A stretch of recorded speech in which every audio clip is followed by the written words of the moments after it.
Good morning, everyone. My name is Emily Thomas, and I am a public policy student and the outgoing ASUCR Senator for the UC Riverside School Policy. I am delighted to welcome you all to today's webinar with our special guest, Kim Carter of the Time for Change Foundation. But before I introduce our guest speaker, I would first like to spend a few moments going over the format for today's webinar. For the first part of today's online event, Ms. Carter will give a brief presentation. Then my fellow public policy classmates and I will be posing questions to her as part of a roundtable discussion. We will then devote the last portion of our event to a Q&A with the audience. Audience members, if you have any questions you would like to pose during the Q&A session, please do not send them via chat, but rather via the Q&A box below. Audience members can submit their questions anytime throughout the seminar via the Q&A chat feature. I will then pose audience questions to Ms. Carter directly once we reach the audience Q&A session. Now it is my pleasure to introduce our guest speaker for today's webinar. Kim Carter is the founder and ambassador of Time for Change Foundation.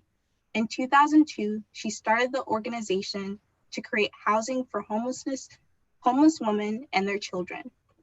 She has created evidence-based programs and services in addition to the full housing continuum, which includes 2 emergency shelters, 13 permanent supportive housing units, and developing her first affordable housing project, the Phoenix Square.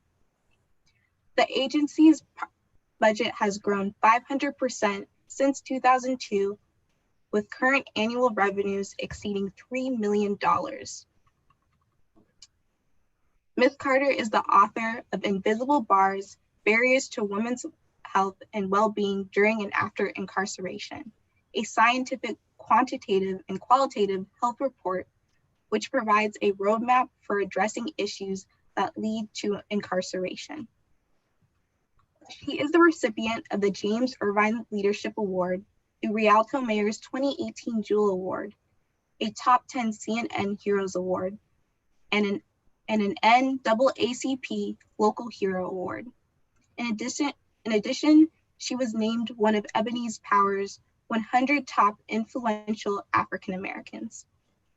We are so honored to have you here today, Ms. Carter. Thank you for having me, and I want to thank the whole UCR team for putting this amazing event together and allowing me to be a part of it.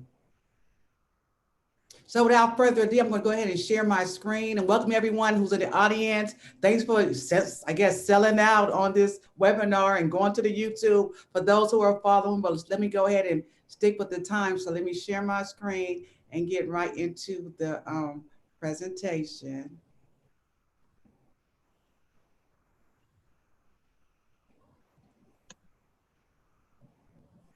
Hold on.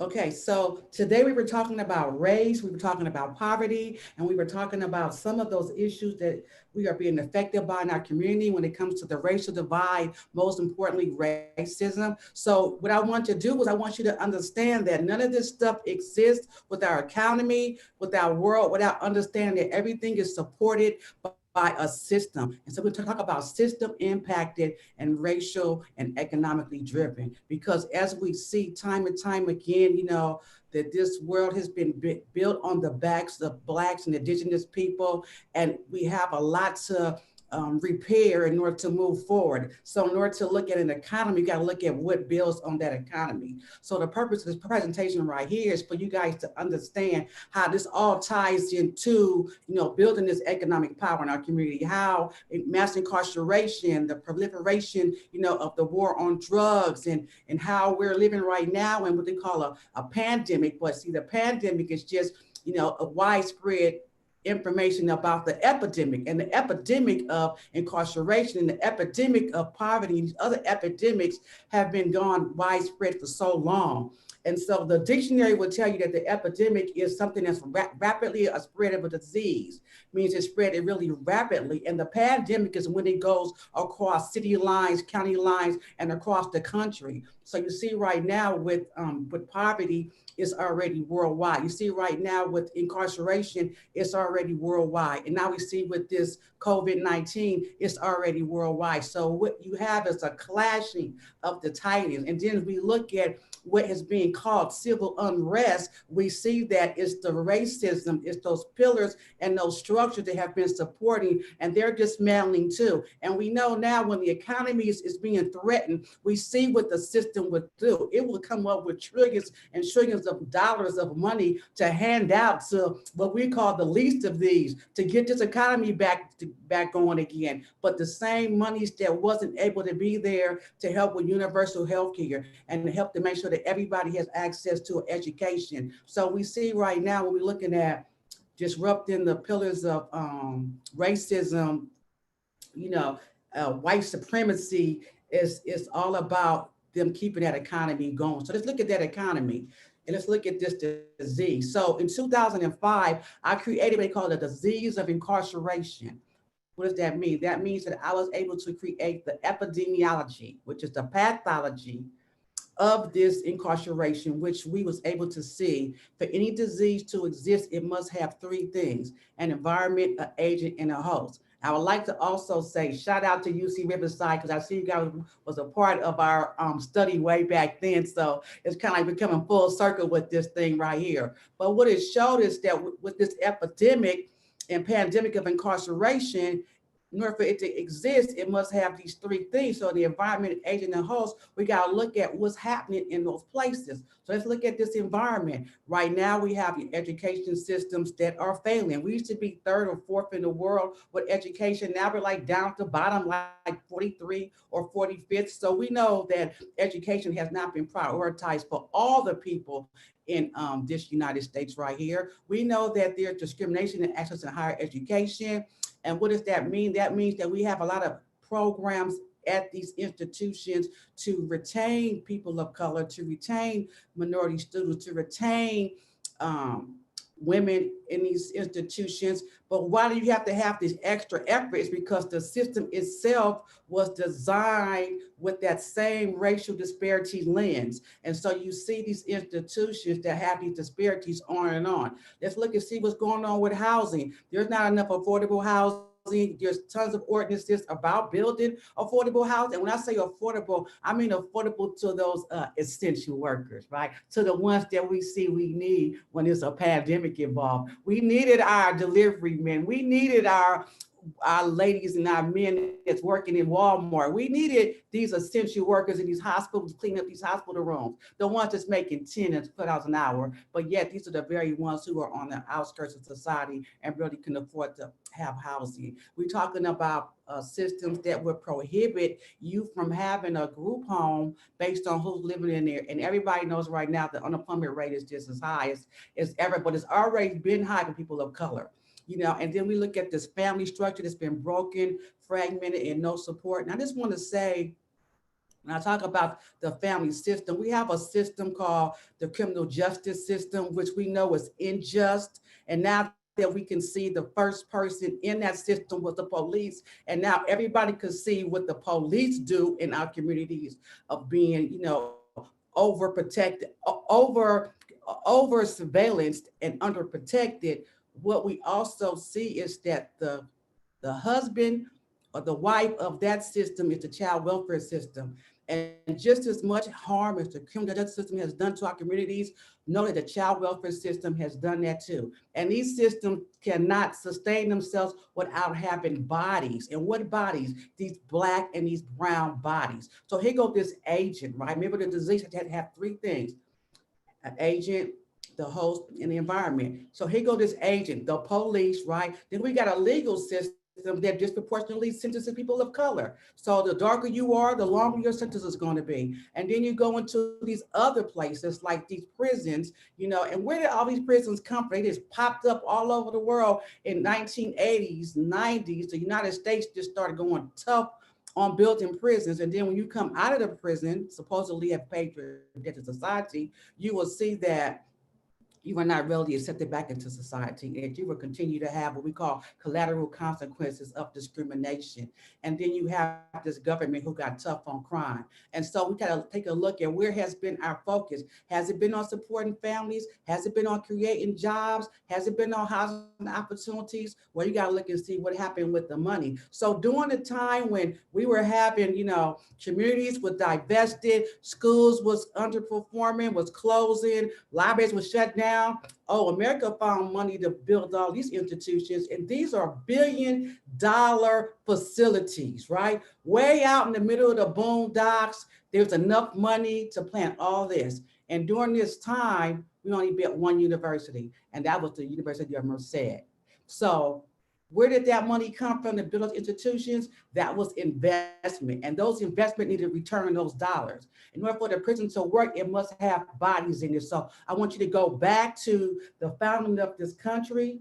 The founding of this country was the theft of indigenous land, right? And it was based on the exploitation of our labor of enslaved Africans and indigenous people. That's the founding of this country. So that is what created the wealth and fueled the economic growth of the United States that we have today. And so we call that racial capitalism. And so when we look at these pillars of white supremacy, it's to support that type of capitalism, which is why they're crying about the economy right now to keep that going. So when you're anti-racist, you're anti this current system of capitalism as well. Did you guys see all that money was spent on all those facilities? But yet still we can't get the price for education to come down. Yet still we can't make sure there's housing in every community for people that need it. But we can go out and build these institutions and create this false dichotomy that these prisons make us safer. So when you come home from incarceration, basically people is looking for passion from the community, right? But there's one big old elephant that's in the room. And I want you guys to take a look at this right here. So what happens is we talk about the war on poverty. There's been a war on poverty for so long. I have never seen a war that they haven't thrown money at. So there's this war going on poverty, but they haven't found it on Baseline and D Street. They haven't found it in the inner cities of Chicago. You can't find poverty, but you have a war on it. Now, when you had a war in Iraq, and you had a war to go over there and look for those supposedly weapons of mass destructions, you put money into that. You was able to go find a man in a hole, what, 50 million miles away from where we're sitting at right now today, but you can't find poverty down the street. Okay. So that means the money is to be made in the pursuit of trying to find poverty, but it ain't being made in the actual getting rid of poverty. So we look at systems that support poverty. So when we need to do is stay away from these systems that trap people mentally. So like for our programs, we don't support women to get on welfare. We support them to get off of welfare. Why would you think that? Because mentally you get trapped because here you are a single mom, you working, you got food stamps, you're getting a subsidy for childcare, you on this job, you're thriving, you're trying to move up. Your boss decides to give you a $1.25 raise. You so excited, but when you come back and you take that $1.25 raise and you look at your new paycheck and you turn that into your worker, all of a sudden you're not qualified for that childcare subsidy no more. So guess what? The childcare that you needed to in order to support your going to work has now been pulled out from under your feet. And so here you are in a job that you're hoping that you don't make more money so that you don't want to lose your child care because of course child care is like $300 and $400 per child per week. And that is not what your raise actually would cover. I'm talking about things like that physically would get you just emotionally and physically sick when it comes to like if you're staying in subsidized housing. You could be staying in subsidized housing based on 30% of your income. You go, you get a $2 raise, then all of a sudden you get ready for your yearly evaluation.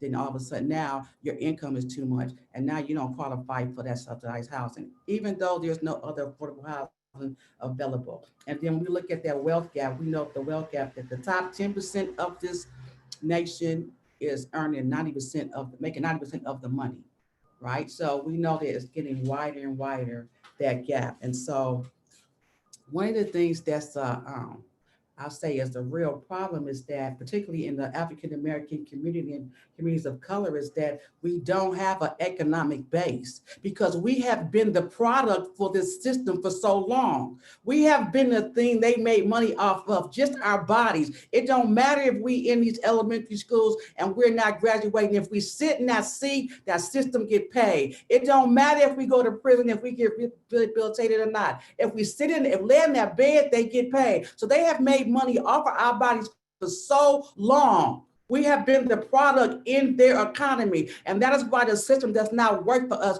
It was not designed for us. It was designed to use our physical body to make money.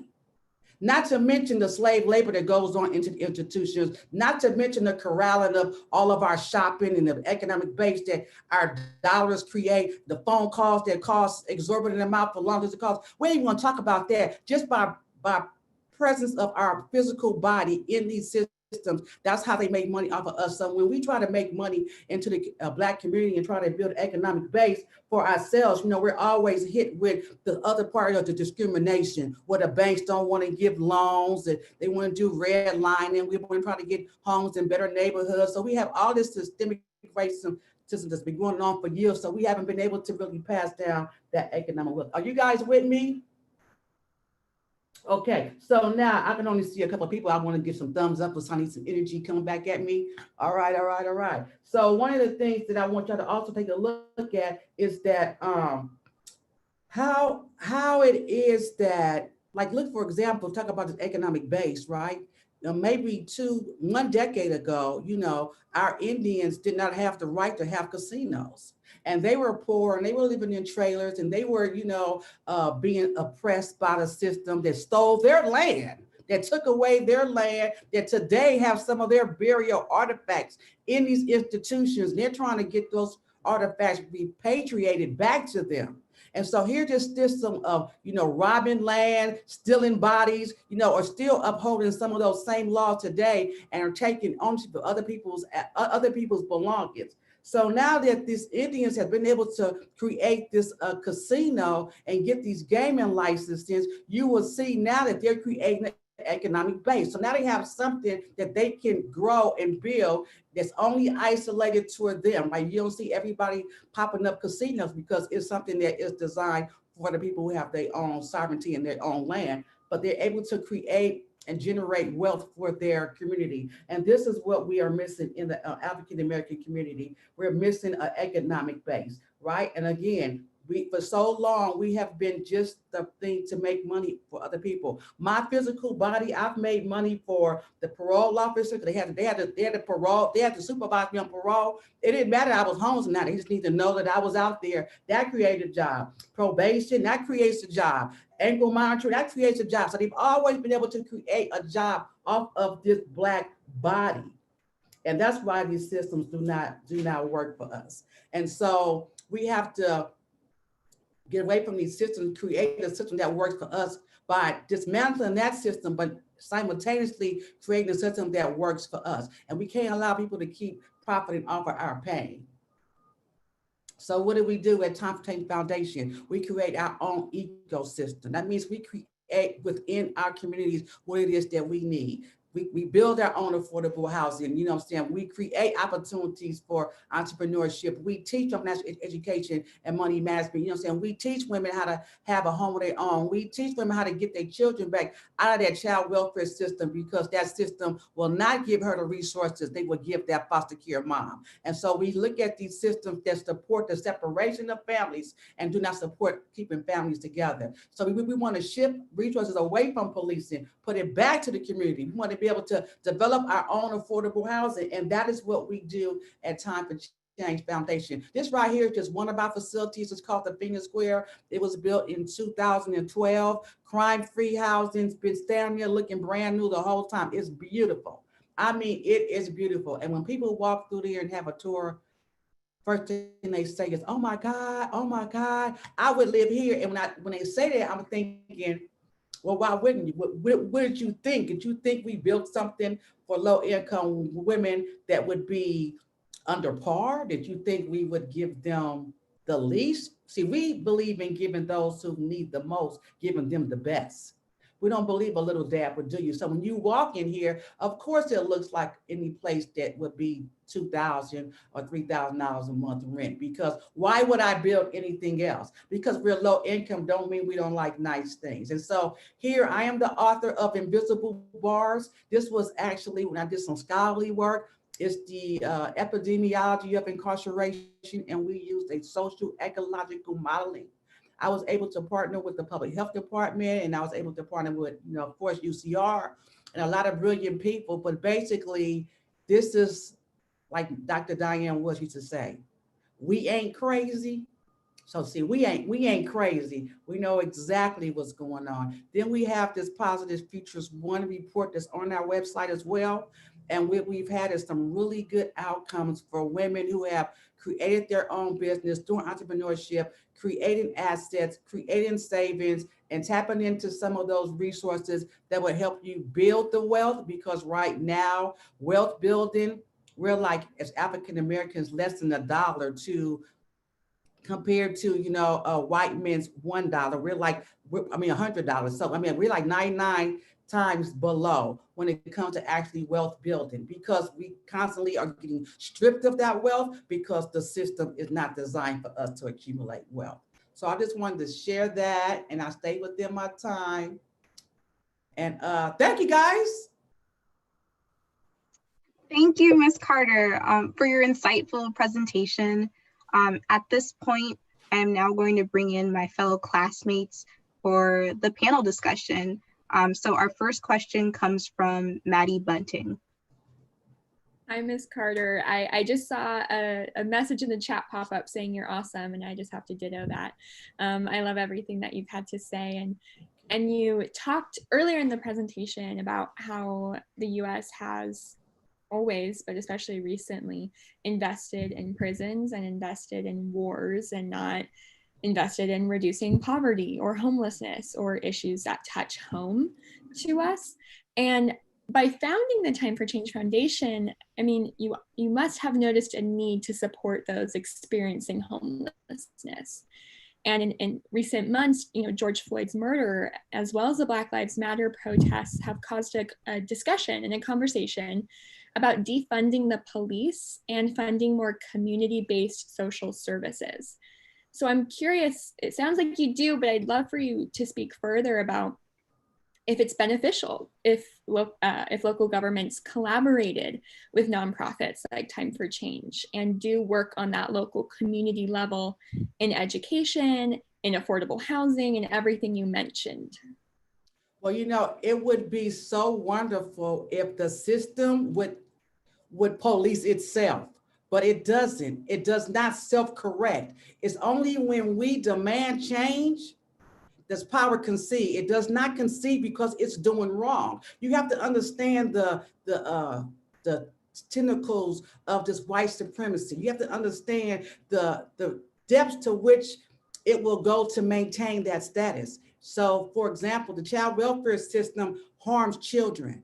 Harms children, yet they will come and take people's kids. You're the last person who need to be parenting somebody else's kids, because your track record shows kids are very much harmed in your presence. Kids are harmed in your system. Kids are leaving foster care homeless that you have raised. So why do you feel the need to keep taking people's kids? Because you love to steal babies, because that's going to feed that system.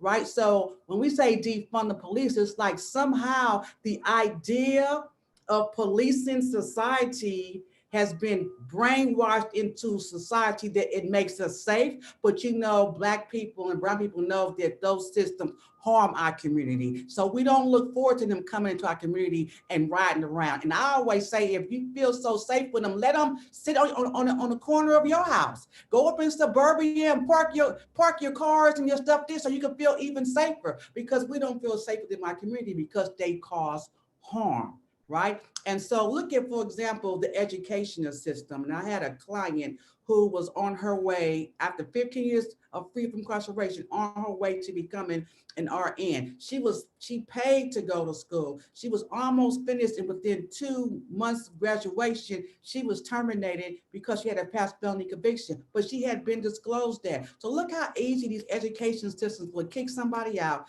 after having incurred all that debt and like throw away trash. Thank God we advocated. Thank God we start pulling campaign finance to figure out who put that president in there, who's on that board. And when we start doing that, people start, oh, well, who was she? Well, why'd you guys kick her out? Well, let her back in then. But they wouldn't have did that if we didn't show up and show out and using our voices. So when you say collaborate with the government does not respect me. The government does not respect Kim Carter.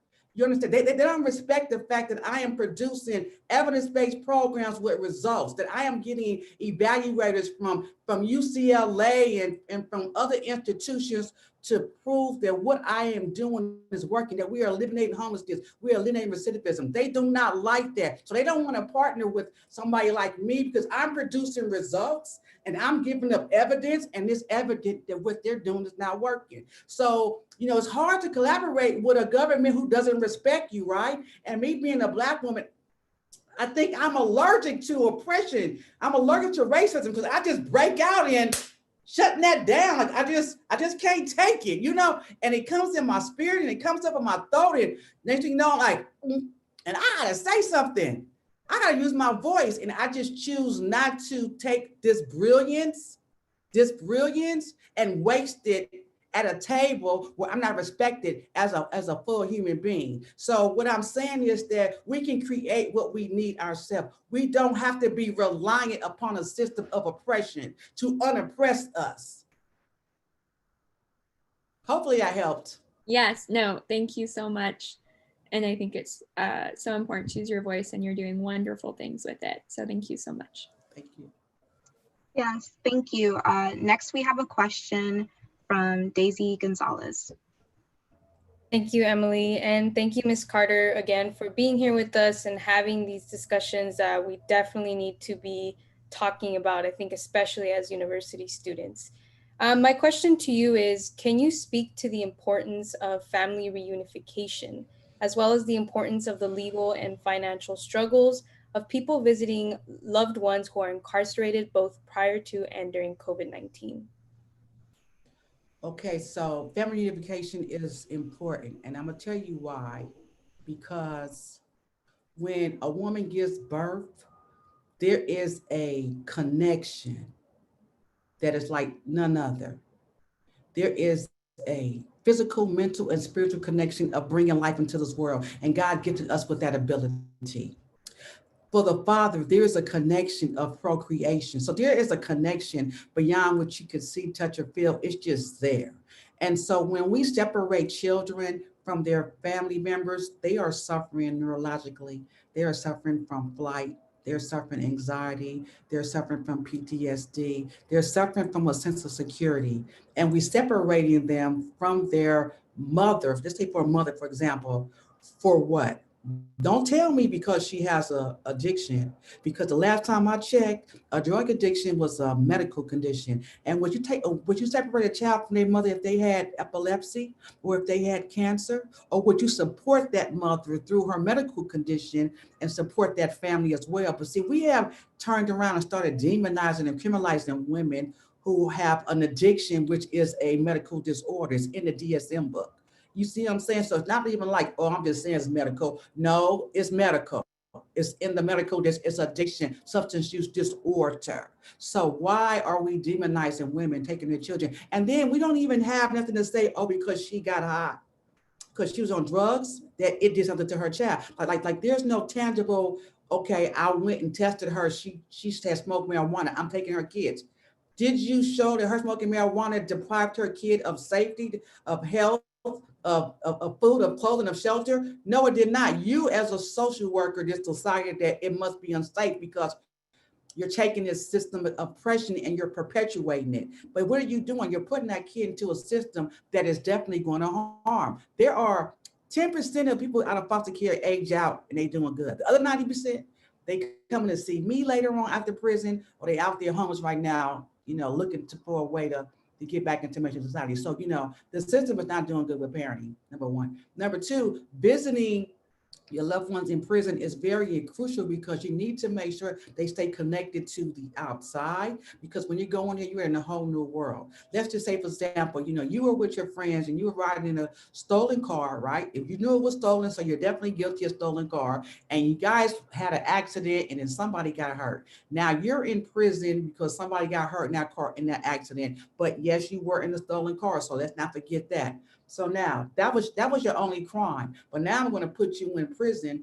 I'm going to put you in a room with somebody whose crimes were a little bit more, say a couple of murders, say, some sodomy. So you're like, okay, I'm just in a bad car. But now you have to learn how to live in an environment where there are people who have done maybe some more violent type of crimes, which you have not been subjected to. So how do you survive in that environment? So you're getting traumatized being in that institution, and the rehabilitation in there just sucked. They did change the name, but it just sucks. So having outside connections is very, very important. But again, they take the prisons and put them way out in the community, in the boondocks. So you're from Northern California, you're probably being in prison in Southern California. If you live in Southern California, you're probably being in prison in Northern California, make it extremely hard for your people to get to you, right? And then you can't call collect home to me too often because the collect calls are enormous. I mean, just imagine, like, we might spend, for us out here on a regular collect call, we might spend, 40 cents a minute, 50 cents a minute. They like $3 or $4 a minute, you know. So it's like they get into that system, and then the proliferation and exploitation of making money off of you is just exacerbated. Everything is times 10. They'll limit your choices to what you can use, so you can't even shop around and get the best deals. So because it's all control to make as much, extract as much profit off of this body as physically possible. If they could charge you for the air to breathe in there, they will be getting money off of that. Thank you, Ms. Carter. Yes, thank you, Ms. Carter. I would like to take this moment in the middle of our student panel on discussion to remind the audience to please go ahead and type questions that you may have via the Q&A feature below. I will pose your questions to Ms. Carter once we reach the Q&A portion of the presentation. Now I will hand it off to my classmate, Genevieve Chacon, who will pose the next question. Thank you, Emily. And thank you, Ms. Carter, for bringing up such good points, especially how African Americans are disproportionately affected by systems that are in place in this country. Can you maybe go more in depth of how African American communities in California, and specifically the Inland Empire, are affected by the prison cycle? So prior to COVID, we were second. The Inland Empire was second in the number of people is sent to prison, right behind Los Angeles, right? So when you look at the impact of incarceration, it's not just Black people. Like, we may be, the highest, but know that my brown sisters is running a close second. So we can't even really have this conversation without talking about Black and brown, because the bottom line is we are all in this together, right? Even as we work with different community organizers that's working on different issues, making sure that the government spends money in the community, making sure that people can get into higher education, making sure that people can access housing, and make sure kids can go from high school and be prepared to actually go to university. Everybody's working on the different silo issues, but it's all a culmination of us trying to create a whole society where everybody has a chance to thrive. Every child should be able to dream at night and be able to go to higher education. And even when you guys go into these institutions, I'm going to tell you, I don't have a PhD, but I got a PhD. These places are there to teach you how to think, not what to think, not what to think. Because you got to remember, those systems of oppression printed those books.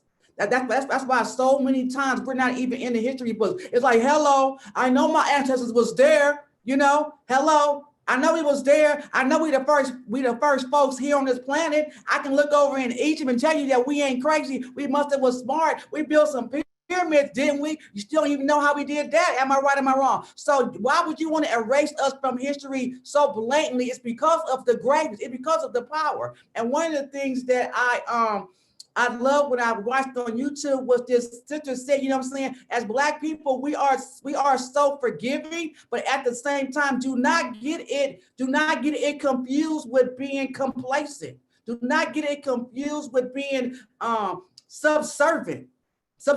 I am radical. I radically think about how to reimagine a world where I don't gotta have somebody's knee on my neck. I radically think about that I can be free in this world and do whatever it is I dream to do. That's why I'm an entrepreneur. That's why I start programs, because I like to create. And I don't want to be suppressed, oppressed, or distressed by a system who would not even see me as a whole human being. So when I walk in this world, I walk in this world knowing who I am and being happy I am in the skin that I am in, because I am resilient, because I do come from a folks that came through the Middle Passage and survived, because I do come from a folks that you try to figure out how to keep living, how to keep breathing despite our kids being sold out, how to keep living and how to keep breathing is despite our men being hugged. I come from a strong lineage of women and smart women, and I know a lot of PhDs and PhDs and MDs and doctors and all that. And I know that there is greatness. I have some really great friends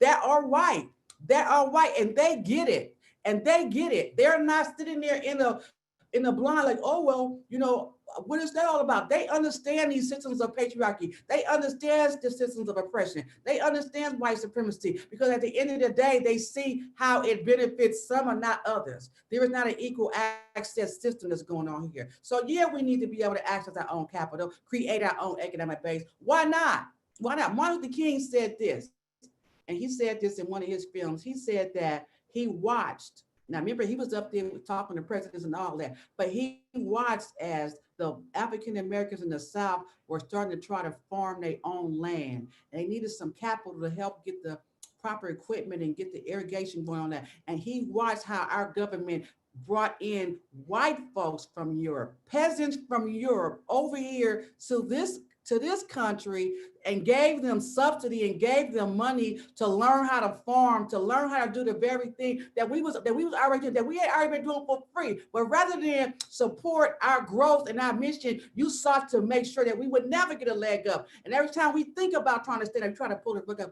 on one of our foot. So no, we can't depend on your system, and no, we can't get in there and get happy and get comfortable, because you ain't never gonna be right, because you don't like the idea that we ain't crazy and we can think. So I would say that is how the Inland Empire is holding on to that last little bit of racism. The Inland Empire has been so oppressive to Kim Carter. So I mean, I'm talking about if there's a piece of dirt land is sitting there, it's been dirt for 25 years, and I want to build affordable housing on it, I have rich millionaire white men come out of their beds, come to the city council meeting to speak up against me building 40 units of housing for women and children on a piece of dirt that's still sitting here dirt today. When I say millionaires, meaning that they could buy the land. And I'm like, if you wanted it, you would have it already. It's just sitting there empty, but you rather nothing be there than to see me building that land. That's how oppressive that these systems are. That's how much racism is running around in the empire right now. It's that you would rather create a law that says you can't house more than 2 people in the house that's on parole and probation at the same time. So now you're trying to create a law against what I do. So I'm housing people coming from prison and homeless women too. I'm not going to sit there and say, oh, well, sister, you know, you're on probation, and the other sister I'm already housing, she's on parole, so I can't bring you in because the San Bernardino City has made a law that makes it illegal. You know what I'm saying? Of course you're going to make the greatness that I'm doing illegal, because that's what you do. That's what you do. You want to illegalize the very thing you want to make illegal the very thing that I'm sitting here getting awards for. Hello? So I'm like, well, how am I being humanitarian on one day and the next day I'm a criminal? But guess what? I'm going to always be a criminal in your eyes, because I ain't going to never let go of the fact that I'm going to make every opportunity I can for another sister to succeed, for another family to get their kids back, for another family to thrive, because we ain't crazy and we can thrive. But it takes all of us, all the support, people like yourself, you young students, you're it. Our new executive director, Vanessa Perez, she's just a little older than you. You guys are our future. My job is just to keep you moving. Don't let you get comfortable. It ain't about the house and the car. You're gonna get that. You're supposed to have that. It's about changing this world. It's about making a place for everybody's kids to thrive. See, it don't matter right now if Black people have the pandemic, COVID-19 more than everybody else. Because guess what? You too can catch it, right? So that means we got to make sure that everybody can get healthy. You can't just let people on the side, let them be suffering the most, because we're all in this together. Thank you so much, Kim Carter. Especially during this pandemic, it is Black and Brown communities who are affected more during this pandemic. So thank you for also bringing that up too. Thank you. Yes, thank you. Next up is one of our Master of Public Policy students, Laura Salas. Hi, Ms. Carter. You mentioned previously about regarding homelessness. So my question to you is, what is the state of California doing well in supporting those who are homeless in comparison to other states, and where can it improve? I think right now what the state of California is doing well is acknowledging that homeless people matter too, right? I would say that prior to the COVID, it was like, they homeless. Here's a tent over there. They're under the bridge. But I think this COVID pandemic, right? And the realization that this whole economy gonna shut down. I'm telling you about that. When they heard the economy gonna shut down, folks changed their tune. All of a sudden now they like the homeless. No, seriously, this pandemic and everything shutting down. These people woke up. The system, it's like, oh, we need stimulus money. We need trillions of dollars of stimulus money. Give everybody a check. Give all the poor people, give them extra money on their unemployment. Give them something, because the bottom line is they scared to death by the economy shutting down. So I would say that the California right now is acknowledging the homelessness. I will say that they have the California where it can improve at is do not be so reliant upon the system. So like, for example, the governor's office puts out money for building affordable housing and for helping with the homelessness, but they give the money to the county. Well, my county, San Bernardino County, come on. So when you're giving the money to these other systems, then, you're putting up roadblocks to actually getting the help that's needed on the ground.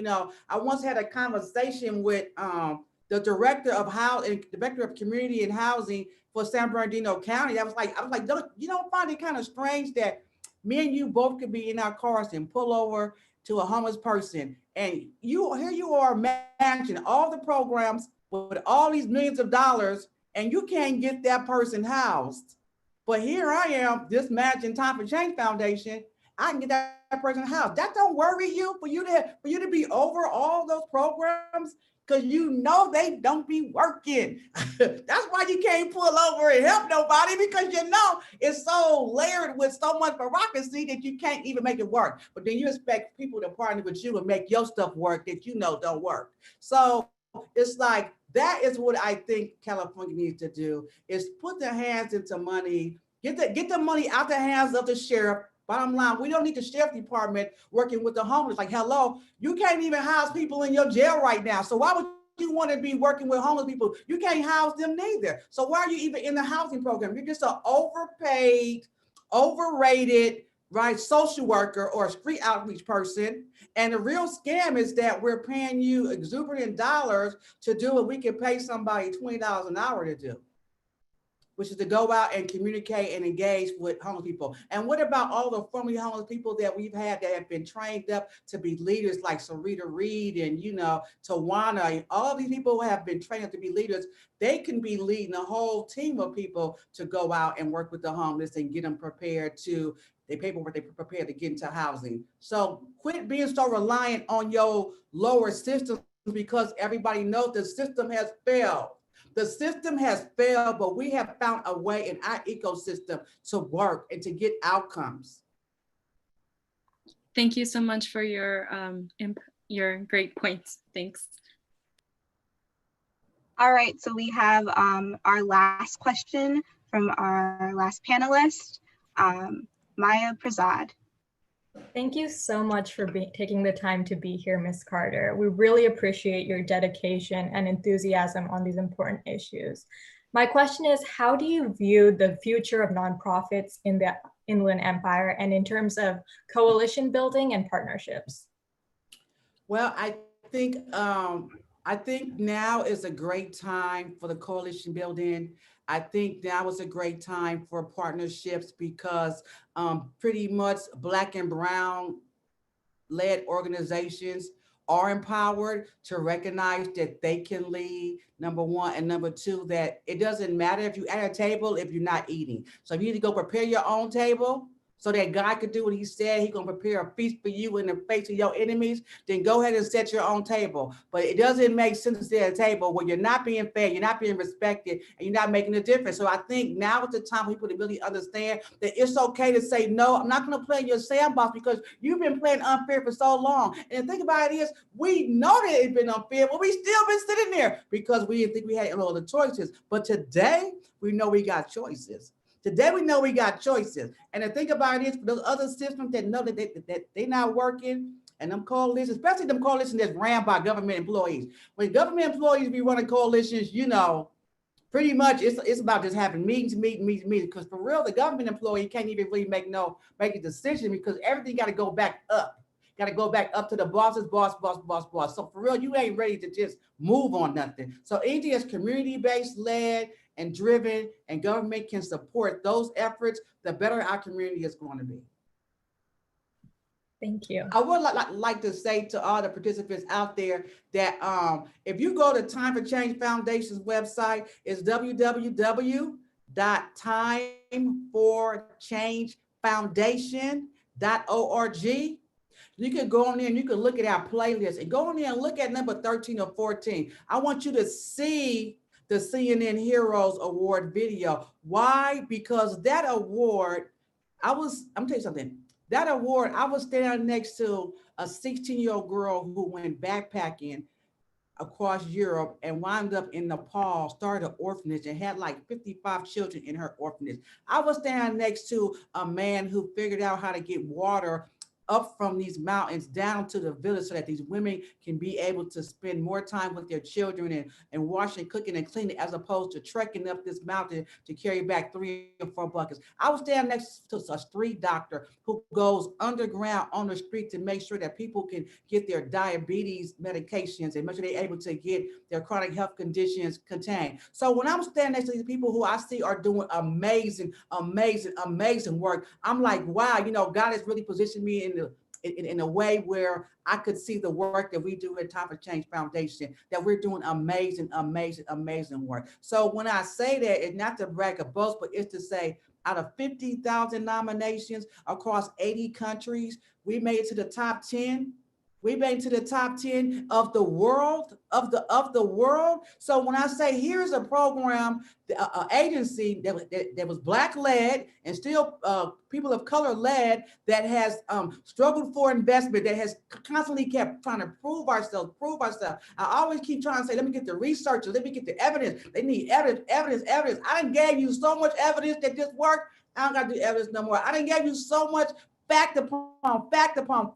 I'm not getting more facts. The bottom line is there's just people who don't want to see good happen and they're not going to come on board. But for those of you who do, for those of you who want to make a difference, support Time for Change Foundation. We got amazing young leadership right now. Vanessa Perez, and she is there. She is holding it down. And I'm telling you, at 30 years old, she needs all your kudos. She needs you to go on our Facebook and like us and go on our Twitter and say something. And if you're listening to this thing right now, my handle is Kim Carter 4408 on Instagram. Yeah, go on Instagram, give me a shout out or something, and let me know that something I said today moved you. Right now, you should be on fire. You should be inspired. You should be ready to go. You should be ready to push an envelope, cross a line, do a boundary. Don't stay status quo. Don't get comfortable. There's nothing how to get comfortable. Be as uncomfortable as possible, because that is where the change is going to happen. That's where the synergy is going to happen. And we're going to make a difference, going to be able to be seen 10 and 15 years from now. So I'm saying, hey,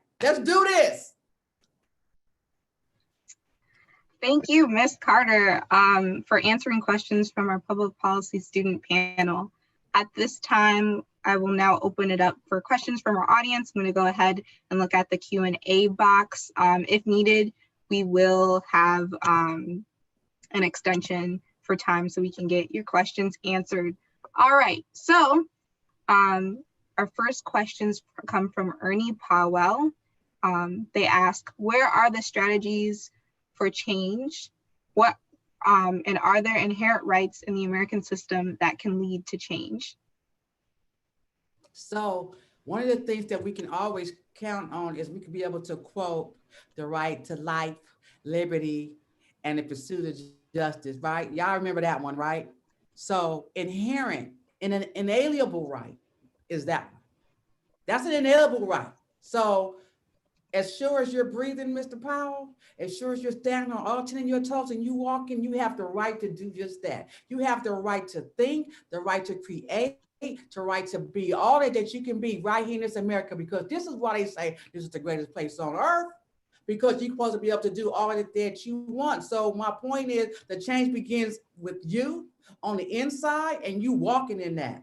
You got purpose because you was born. You got passion because you want to see something happen. Move into that. And whatever I can do to help motivate you and get you on your way, let's do this. All right. So am I okay? I just want to make sure. Can somebody type my website in there for me? Type my website in the chat for them. We will do. Okay, so Vincent Rousseau asks, Ms. Carter, can you elaborate on the role of community and cross-community solidarity to the importance and mobilization of marginalized people fighting against injustice? Also, how do you ensure your own mental wellness while navigating your leadership positions? So one of the things that I want to say that is so important, and thanks for asking that question, is that particularly with, with my Black and my brown brothers and sisters, right? So it's like right now there are children in cages at the border. Do you guys know that there are children in cages at the border, right? So knowing that it just irritates the heck out of me. So my point is, so at this point we could co-collaborate and move on that, right? So when we talked about mass incarceration, note that was detention on the way. So now they call detention centers, and brown people are up in there. But my point is, as long as this world continues to be an incarcerated world, there's over 10 million people currently incarcerated.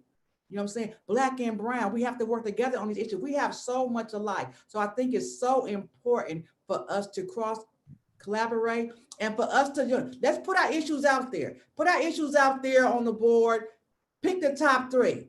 And let's put our issues on there that will separate us, right? Let's identify what would make you not come to the meeting, what would make you not move forward. Because what happens is if you're not working in an area you're passionate with, then it becomes a job. And nobody needs an extra job without pay. So let's go ahead and work on all the areas that we're really passionate about, because then it becomes fuel, and it's fuel for passionate change. And then let's go ahead and move forward on that. We have so much alike. We have so much more in common than people think. And so I think it's important that we work across coalition. I think it's important that we understand systems. And like just for myself, for example, I have a very strong presence.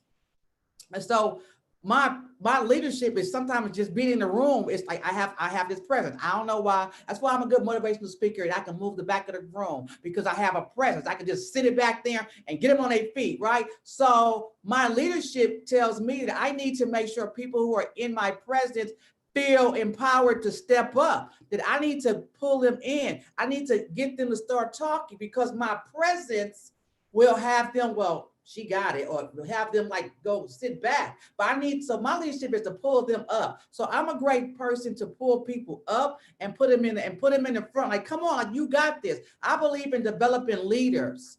So I believe that, like my role, my motivation gift is to motivate somebody to do something great. So that's the role that I play with my leadership. Hey, Laura.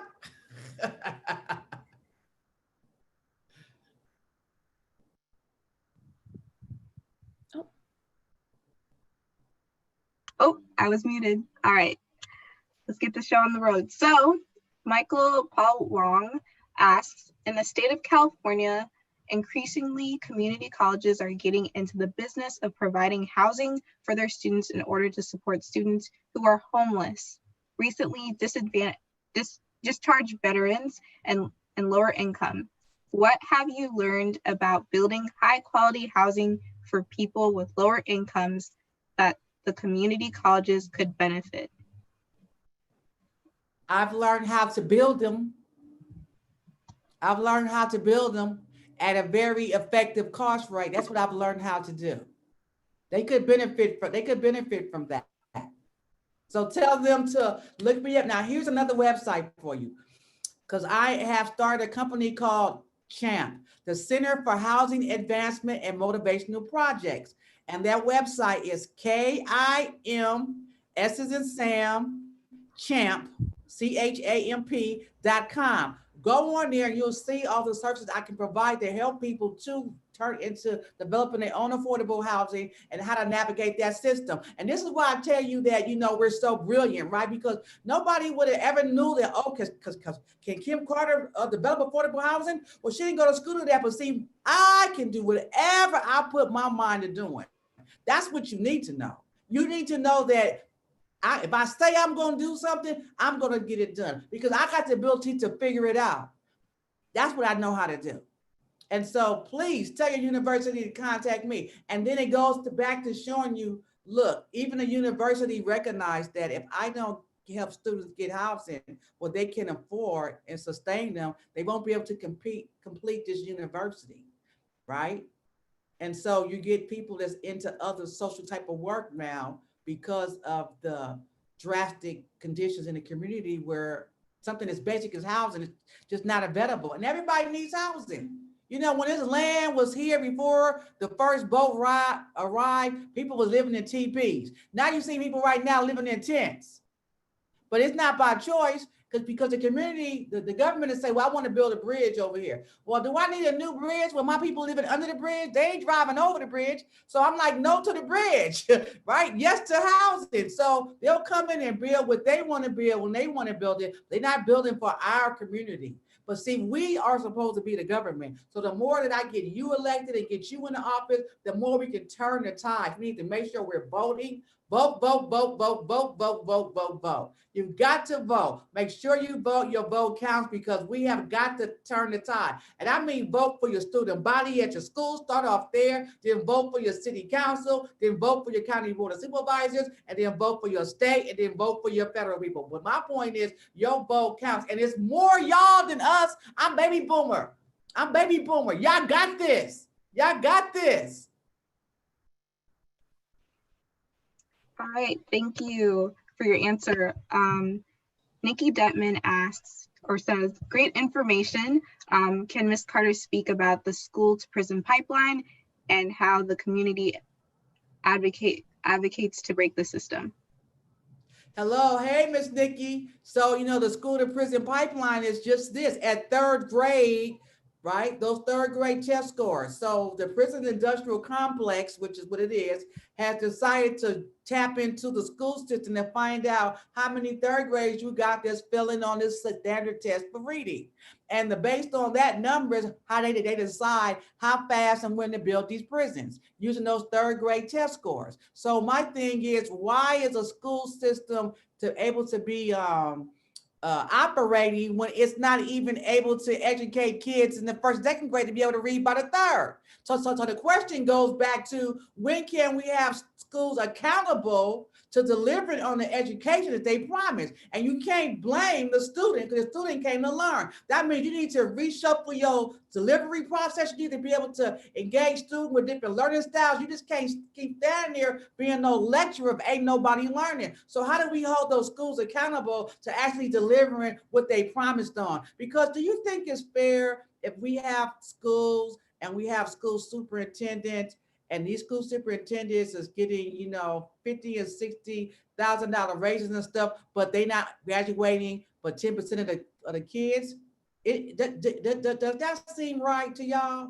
Of course not, right? Because if you was a for-profit company, that board would have fired you for not delivering on that product. And why don't we see the importance with our kids? Now, I would tell you, we had a wonderful superintendent, Dr. Dales Marston, that when he was in San Bernardino, superintendent of schools, He was able to turn some stuff around. He was able to close the achievement gap. He was able to do a lot of good stuff. And so, you know, how do we keep making sure that we're on that stem to moving kids up and closing the gap? And a part of that, which is why me and him partnered so well, was the fact that by me providing stable housing for my women and children, those children could go to the same school consistently, and then their education wasn't disrupted, and then they too were able to learn, because our children are brilliant. They just need opportunity. So I think that school to prison pipeline starts off with the schools recognizing what's happening in kindergarten and first grade. Like, you know, as a kindergarten teacher, when these kids come to school, who came to school ready for kindergarten and who came to school hair not combed,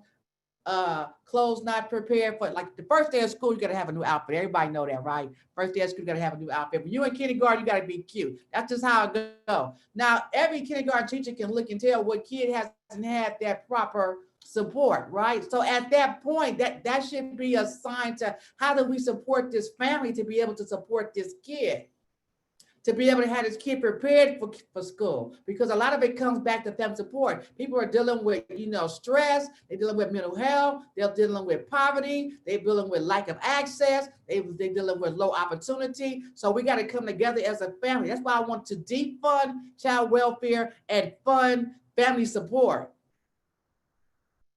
Thank you, Nikki. All right, thank you. Our next question comes from another attendee. How can we personally take further steps to dismantle these institutions of systematic racism? Say it again. How can we personally take further steps to dismantle these institutions of systematic racism? So the first thing that you can do, and this is my belief personally, is that when you at that table, speak up. Don't sit there at that table no more and let them push this stuff to the side. Don't act like George Floyd's death was in vain. Don't act like racism doesn't exist. Don't act like these systems aren't oppressive. Speak up. You know what I'm saying? Start having those conversations. Like, let's look at some things that we can do immediately to alleviate some of this oppression that we've been dishing out as a system for so long. And then let's look at some structural things that need to change, because here's the thing, there is not one system. Let me hear you say one system. There is not one system that is not layered and intertwined with racism. There is not one system that does not have it. So that means all systems have it, and all systems are oppressive because they support one another. And those are the pillars of white supremacy. Those are the pillars of the racism and the racial gaps that we have. And that's why you see it happening across system. Healthcare system, who at the bottom? Black and brown. Okay, education system. Oh, who at the bottom? Black and brown. Okay, criminal justice system. Who's up in there? Oh, black and brown. Okay, hold on. Child welfare system. Who's there? Oh, black and brown. It's not by accident. It's not by, we're not that lucky. We would be hitting the lottery if we was that lucky. We're not that lucky to hit the bottom numbers and everything. So it got to tell you that these systems are promoting and exacerbating that type of oppression, that type of racism, that type of disparity. And please, for God's sake, do not go do another research project. If I hear another person want to do millions of dollars of research, the last book is still good. The last research project that was done that showed the disparity, that data is still good. Until we address that, there's no need to keep throwing more and more money. Well, let me see how far. Well, how long? Well, how long was the far? Well, how far was the long? How long can it go? Like, give me a break. Put those resources into disrupting the patterns. And here's the thing, don't be afraid of Black and brown people at the table. Don't be afraid working on the table. Don't be afraid of people who are formerly incarcerated to come and be a part of your dismantling the criminal justice system. Don't be afraid of that. Don't be afraid of us. And don't think you know it all. Don't think because I went to Harvard, I went to some of the best schools and da-da-da. And it did not prepare you for this.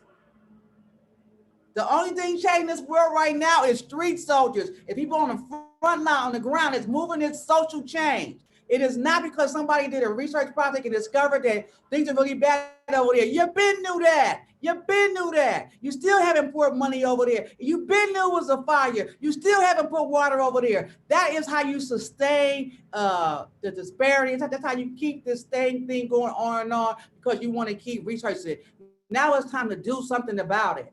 Do something about it. So right now it's the time for you to push back on those systems, and you feel it in your spirit. If you're a black and brown person out there right now listening to me, you know what I'm talking about, because you feel it in your spirit. You feel it in your stomach when you at that job and you working it every day. And you know the students you're trying to work with aren't getting what they're supposed to get. Now's the time to say something. My brother John Lewis, who recently passed away, he said, I want to be in that good trouble. I want to be in that good trouble. You know what I'm saying? If you see something, say something. You know, if you could do something, do something. So I'm calling all you guys, get in that good trouble. I always been in trouble. I've been in trouble since the day one. Since I opened up my first shelter, I was in trouble. I didn't even know I was in trouble until they start coming for me. But what I knew is that I had the right to open up my home to 6 women unrelated. And I wasn't going to let nobody deny me of that right. I didn't even know how deep this racism thing was, because I wasn't really socially conscious. I wasn't even really woke. Today, I'm so woke that I will never sleep on you again. I will never sleep on the system again. I am so woke.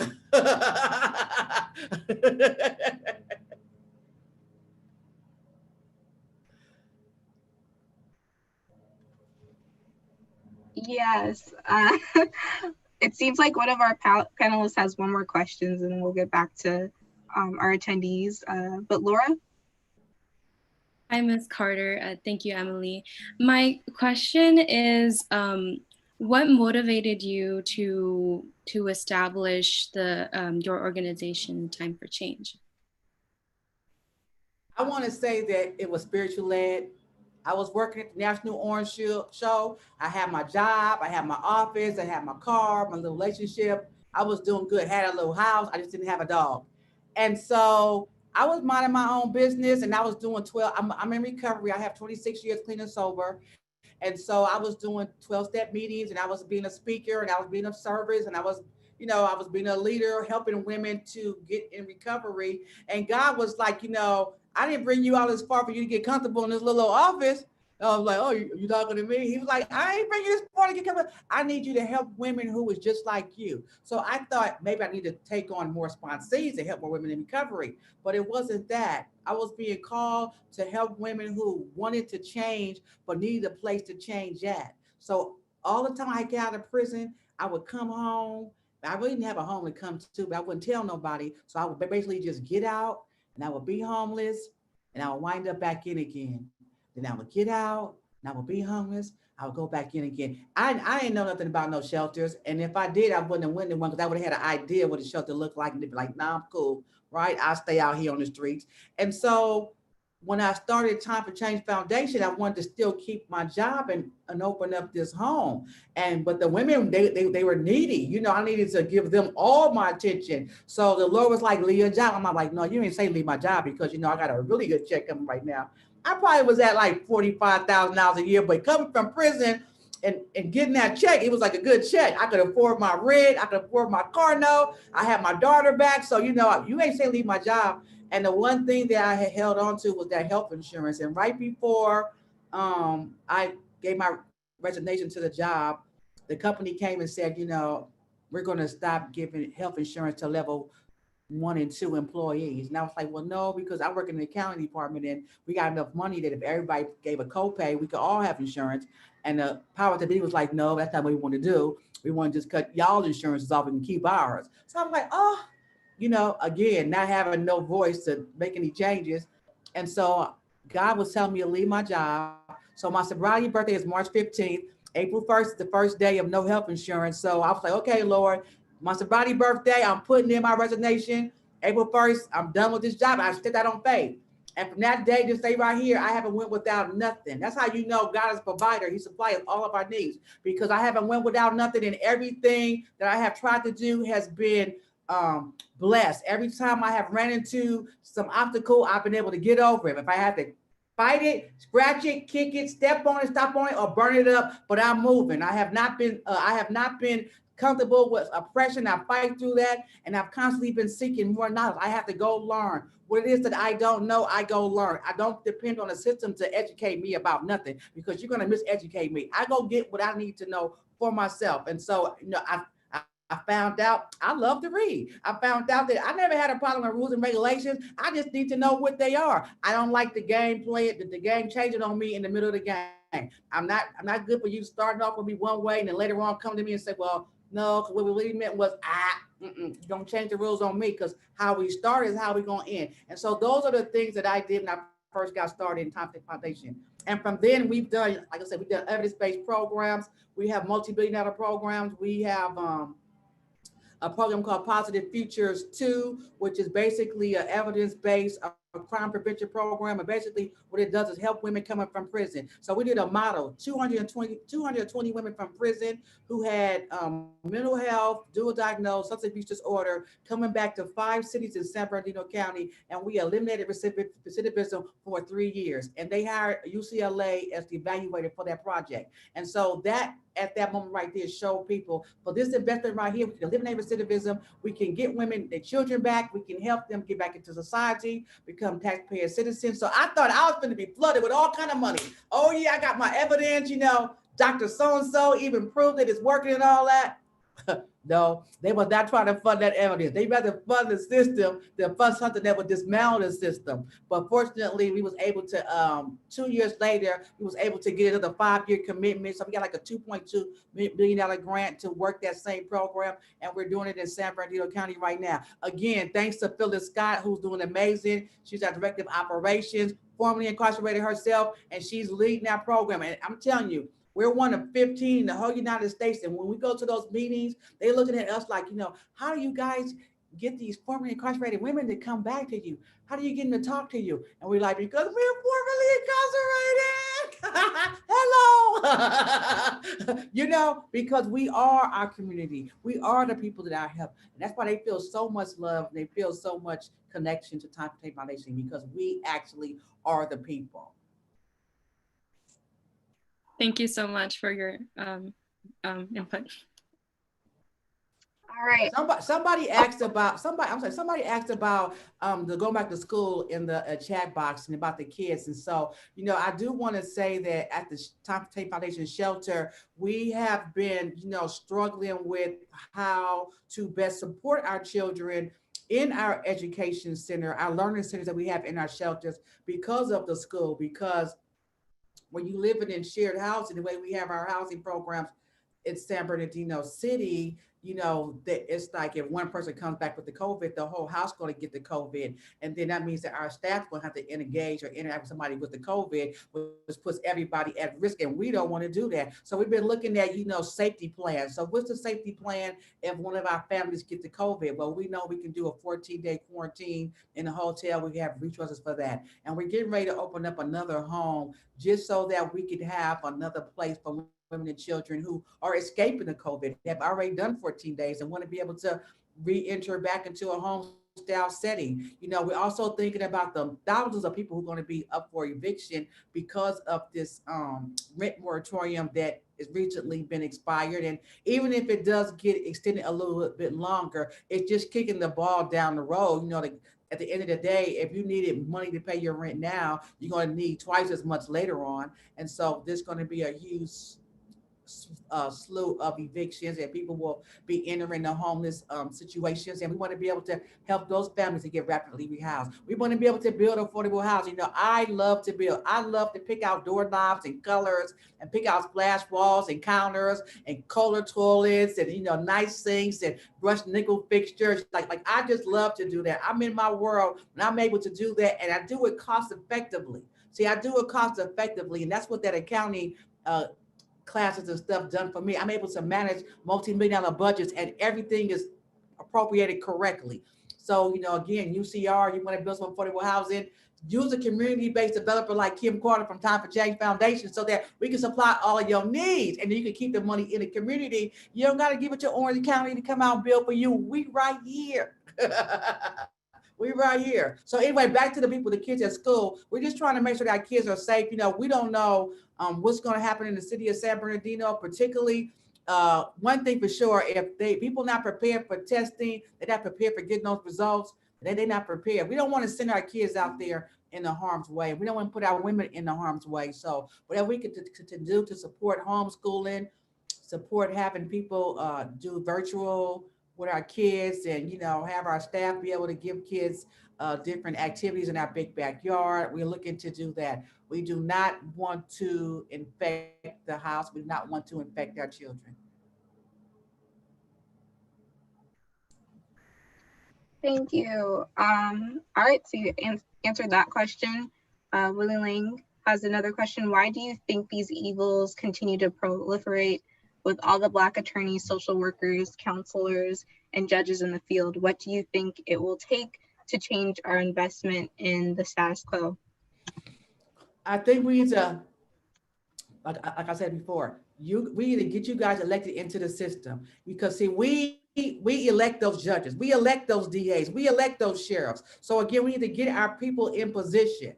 Then we can start really dismantling the system and making the changes that need to be made. As long as they continue to hold the purse strings, then there goes the power right there. So it's like saying to a judge, well, you're disproportionately sentencing people of color to prison. And the judge is like, but I'm doing what my colleagues do. I'm fitting in, because I don't want to be seen as the judge that's going against the grain, because I don't want to lose my job, because I went to school and got all this school loan debt, and I need to make sure I pay it off, because I want a house for me and my kids with a pool in the back. So they're balancing all that. They're balancing that work, that life, and that play. So how do I go into this courtroom and actually administer justice? Because I know there's injustice, but I'm given the tools from the oppressor, and so take these oppressive tools and don't hit them so hard. But the oppressive tools is going to hit you regardless. So, I don't think that it's about how we can get the judges to change more than we can just change the judges, more than we can keep making sure we put people in position to be able to dismantle this system. Everything started with the police. The police is the first man on deck. So, defund the police for sure. Black lives do matter. Let's make sure that we taking that money and putting that money into the communities to provide safety, because we keep us safe. We keep us safe. The police don't keep us safe. They respond after the fact. They're not doing prevention and intervention. They're doing suppression. We don't need no more suppression. We're suppressed out. We're suppressed. We're suppressed out. We need some intervention and prevention. And that comes in the form of liquid capital. Invest in our communities. We need resources. Like, for example, I got almost 19 years that I have been doing this work, and I have really illustrated some great programs with profound results and all that. You know what I'm saying? Can I get, a $10 million grant? Can I get $10 million donation? Like these hands can handle a large sums of money. So like if there is another level of racism that says, well, Black-led organizations, you can only give a little bit of money at a time, I'm saying, no, you can give us more, because guess what? We have education in accounting. We can account for every dollar. We're going to get our audits. It's going to be no problem. But allow us to be able to project and look forward, and to be able to look down the road 3 to 5 and 7 years. So we don't want to be living hand to mouth. Just because we're a charity, we don't want to be poor. Then we like our clients. How I'm gonna eat? How my client gonna eat? We can't operate like that. So for philanthropy, if you're listening out there, hi, this is Kim Carter from Time for Change Foundation. And if you make an investment into Time for Change Foundation, you're changing lives. You're changing lives for children. You're changing lives for women. At our shelter program, the children have their own case manager. They're getting their own services to ensure that they can thrive. And women are being addressed with any issue they have. And everybody's working toward prosperity, to thrive in communities. We do not recycle homelessness. We end it. All right, thank you. So we're gonna go ahead and extend the program by like 15 more minutes so we can get all your questions asked, but we are going to prioritize folks who haven't had the chance to ask Ms. Carter a question. So an attendee asked, thank you, Ms. Kim, for the amazing presentation. As you mentioned, the system is broken and it benefits those in power. How can we as individuals try to break free and do things at our level to bring about tangible change so that our next generation can live a life where all are treated fairly? I say we need to, first of all, we need to wake up. We need to walk around here really conscious. We need to work so that we're getting together and taking our ideas. I want to create this center in San Bernardino, and I vision it, so it's probably pretty much going to be happening here pretty soon. But it's a profitability center. Where can you go with your idea and and pitch your entrepreneurship idea and actually get an investment? Where can you go and get nurtured with your small business so that you can be able to become an employer and hire other people? Where can you go and get access to resources, loans, and investments to be able to start your business, to be able to do the branding and the marketing, to be able to take your show and scale it into multiple locations? And so we need that, and we need that in our area, and we need it for everyday folks. We don't need it just for people who can access an institution like you. We need it for people who are right now working at Amazon, but they still got ideas. They can look at Amazon and tell Amazon what they need to be doing. You see what I'm saying? Because anytime you're working in a job, you definitely know how to do it better than the boss. That's what they always say. So I would say that. I would say let's get together. I would say definitely start waking your kids up. Let wake them up. Wake these kids up. Wake these kids up. All right. So our next question is, Hey, Nicole, my friend Nicole Barron is on here. Y'all, I'm gonna tell you something. Nicole is a skier. She skis like the Amazons. If you ever get on her Facebook, Nicole Barron, her Facebook page, you can live vicariously through her jumps. Like she's in mid-air with her skis. She's looking like she's professional. I think she's professional. She is professional. But I just seen her on here. I'm sorry. I was going to say, hey, Nicole. all right. So our next question is, well, they're saying, thank you for speaking to the depths of systematic racism that exists within institutions. Thinking about the Black bourgeoisies, can you speak to the experiences of Black elite who are, through adjusting their Blackness, code switching, and assimilation, play a key role in suppressing Black progress, Black rebuilding of communities, and Black unity? So the thing about it is, and this is one of these things called a survival mode, right? So I want to take you back to, just a picture in your mind, about slavery and how people had to code switch in order to survive that. They had people, they call it the field hand, and they had the house hand, right? And so the person in the field was seen as a person who did the harshest work and got the worst treatment, but they actually lived outside like other animals. And then you had that house hand, and that house hand was inside and, had to smell a little better and, had on proper clothes because they were so close to the slave owner that they had to at least smell right. But they had other duties to do as well, like, have their, be able to warm the bodies of the slave owner. But at the end of the day, and they might have ate a little bit better because they scraped the plates or whatever. But at the end of the day, they were still oppressed. And so when you're that person that's in the midst of oppression and you're getting some relief, some type of relief where you can say to yourself, I feel a little bit better because I was able to bathe with soap versus so-and-so who didn't have no soap, right? You're going to make yourself feel a little better. If you say, what, at least I was able to, get my hair combed versus so-and-so who can't get their hair combed. And so those Black elite who, you feel are suppressing or trying to hold down other Black people, that's just their mental health escape system to be able to feel good about themselves, because at the end of the day, they're getting something a little bit better than what the masses is getting. But when it's all said and done, when they're driving around that nice car and the police pull up, they still a Black man. They still a Black. Hey, matter of fact, why are you riding around this nice car in this nice neighborhood? Pull out your ID. So sometimes they're constantly reminded that no matter how far up the chain you think you got, it's all of us or none. All of us or none. If all of us don't realize freedom, if all of us aren't free from oppression and suppression, then none of us are, because you'll have your turn. And then you'll have those lovely children that went and got that great education, and then they'll have their turn too. So at some point, right, we have to make sure that we are eradicating these systems and dismantling them. It's not just about escaping them. That's what I would say about our elitists. And so even the word elite, I didn't even say the elite. It's two kind of people. You either have or you have not. So I'll say some of those halves. Okay, our next question is, well, they quoted you, they'd rather nothing be built on a piece of dirt than for me to build affordable housing. The person says, yes, we would love to know if you are exploring Black or POC-led community land trust options in the IE.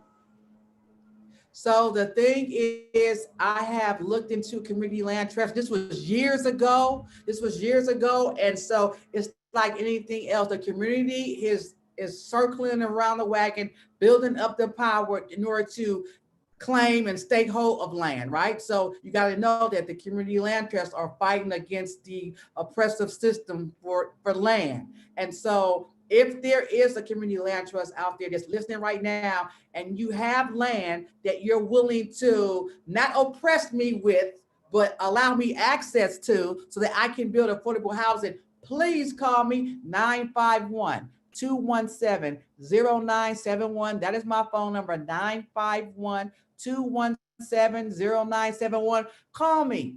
Call me Community Land Trust so that we can go ahead and get that from being land and turn it into housing.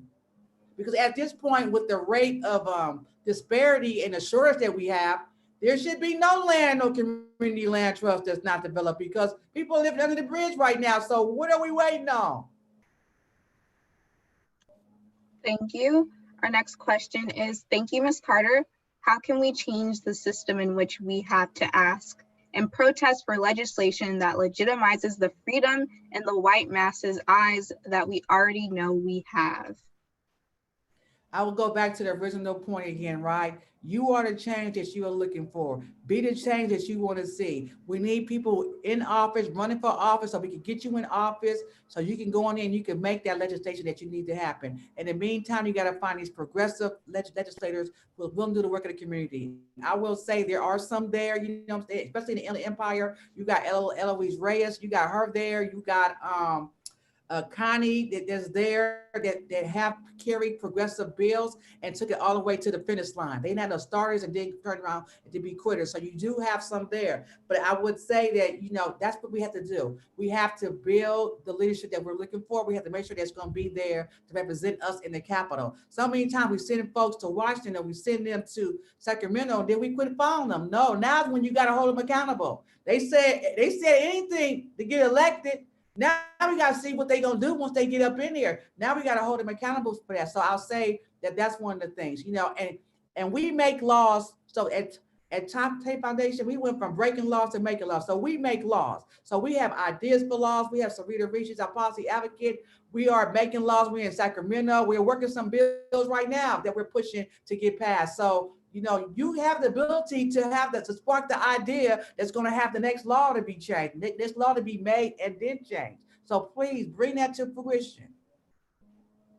All right. Mark says, with distance learning taking place now, do you have any recommendation or ideas on how we can reach those students who need help or help them build resiliency? So here's what I would say. So that distance, like me personally, I took one class that was distant learning, and I will never do it again because I don't learn like that. My learning style, just I need to ask some questions. I need engagement. It didn't work for me, right? It did not work for me. So if I judge the world based on myself, I would try to figure out how that we can get these students, you know, in an environment, social distancing or whatever, where they can, you know, access people and get real time questions. I would think that we need those. We need. Okay, here's the thing. So you know they got those drive-ins, those big old screens in the drive-in, right? We need to be able to take our people to the drive-in. You see what I'm saying? Let them all get out, sit on top of the car, top of the hard hoods. You see what I'm saying? And let's look at that big screen. Let's look at each other like we need. We are village people. We need to come together in some kind of way to come together without being together, right? We got to really figure that out. And so I just feel like our kids need to experience and learning, and just watching the screen all day long is just not going to cut it for a lot of kids. You know, access to the internet is not free. Now I'm here in the Bay Area right now. I can go anywhere and I can pretty much jump online somewhere because They have a lot of free Wi-Fi around here, but in San Bernardino, Wi-Fi is not like that. You know, you just can't be jumping on it anywhere you go. You might can go to a Starbucks, but you have to be at a place. It's just not like just sitting out there waiting on you to jump on it. So apparently up here, they don't care if people get on the Wi-Fi. It's like, get on it, do what you gotta do. But when it's so controlled and oppressed conditions in the neighborhood, they're restricting your information and access to it. So a lot of kids can't even get Wi-Fi. So they got these Chromebooks they got sent home with that they have to learn how to use because they wasn't using them in school already. Now they don't even get the Wi-Fi. So, it's a lot of barriers to that. And so, I would say try to figure out ways that we can get our kids to facilities or to something spread out. Hey, maybe take those football fields that nobody's playing football on, and get some jumbotrons going in four different corners and let the kids, have some headphones and watch the screen and see other kids, in another couple of feet away or something. Like, get creative with this. Get creative. We got to get creative. Okay, and I think this is going to be our last question. I think it's perfect.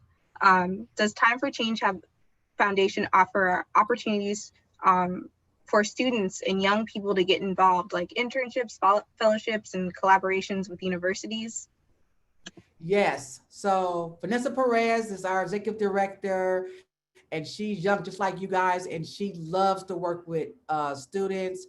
She loves people who come in and do internships. Like, we on COVID relief right now, so everything has changed. But if you guys have like a project to do, or you need to do an analysis project or a research project, let's just say, for example, if you want to go look at San Bernardino County's Board of Supervisors agenda over, let's say, the last 3 years, and see how much money was delved down to white-led institutions versus people of color institutions, and then people of color institutions, what person of color was it? Was it African American? Was it Hispanic? Was it Asian? Was it other? And just see how much of our overall county dollars are being spent, being spent on the community or spent with people who are of diversity, and then take a look at it. Is majority of it being spent in Orange County or LA County, or in what county? Because I would dare to say the majority of it not being spent in San Bernardino County. So, and then and do analysis of that, and then we can take a look and have some trends and stuff, and then we can do a report, and call it, what I'm saying, when the disparity of the county is disparitizing itself. Because if you're not spending money in your own county, why are you bragging about being a county? You don't even trust yourself right now. You ain't spending money with yourself. I'm just saying, we can name it something like that. But I mean, that would be a project that I would love to see happen, because I just know that that's what they're doing. I just know, and we need to get a control of those resources. All right, well, thank you, Ms. Carter. Unfortunately, that is all the time that we have for questions. This concludes our webinar for today. I'd like to once again thank Ms. Kim Carter for taking the time to join us today for this timely talk about important issues facing our community. And thank you all for attending and supporting our webinar series. You can learn more about the UCR School of Public Policy seminar series at spp.ucr.edu. Our next webinar will be on August 28th with the founder of the Voice Media Ventures, Paulette Brown Hines, who will talk about the importance of the Black press in the Black Lives Matter movement. So please join us for that. Till next time, goodbye. Thank you so much. Bye, you guys. Thank you.